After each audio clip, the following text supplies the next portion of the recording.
Toki, Nimi Mili Sam, Sina Sola Ala Sona. If you couldn't understand what I just said, don't worry, you're not having a stroke. I was just speaking Toki Pona. Although actually, I guess technically it's possible that you're having a stroke. I have no idea, I'm just a YouTube video.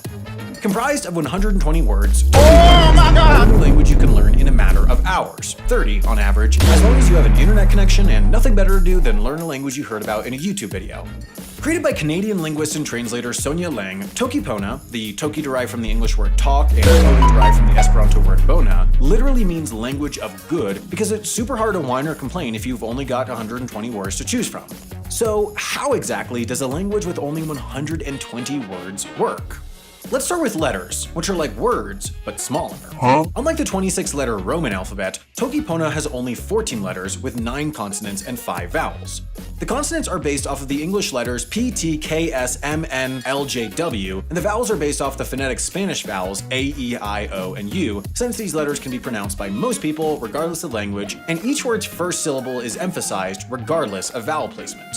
Its grammar follows the sentence structure of subject-verb-object seen in English, Chinese, French, and Italian, with a vocabulary sourced from a wealth of different languages.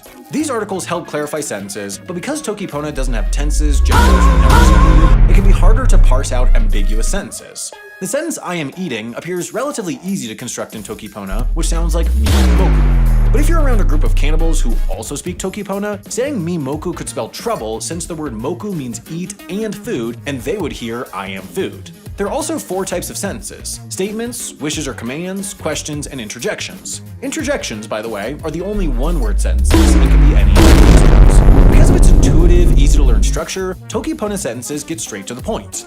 For example, this is "How are you doing" in Toki Pona. Pilin seme, with sini meaning you, pilin meaning feel, and seme meaning what. So to ask someone how they're doing in Toki Pona means literally asking them, "You feel what?" which coincidentally is what Joey says in bootleg dubs of Friends.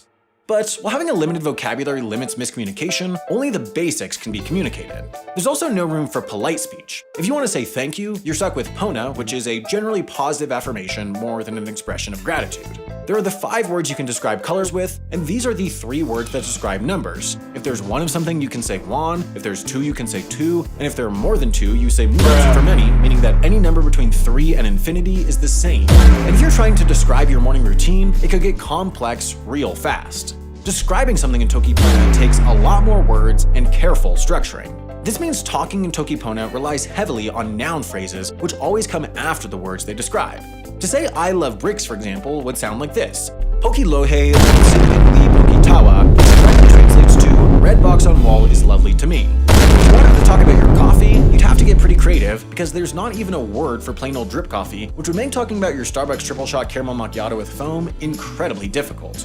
These are only some of the ways you can refer to coffee in Toki Pona, and you probably have to settle for saying "sui telo wawa kapekan namako and kule ayo kasi," or sweet energetic water with embellishment and color of wood. While Toki Pona can be written phonetically with the 14 Latin characters I mentioned earlier, there's actually a way to simplify this language even more. Lang also developed a system of pictograms you can use instead, known as Sitelin Pona, which literally translates to simple writing. This sort of system isn't unheard of. Arabic, for example, uses a non-phonetic writing system. The entire language is a place where you can combine words into a single picture, like this one that combines Toki and Pona to create one image for Toki Pona. With its very limited alphabet, it's challenging to use this system to write out a name or location that isn't already defined in the Toki Pona dictionary. This is just one of the many ways I could write out SAM, but for HAI, I'd be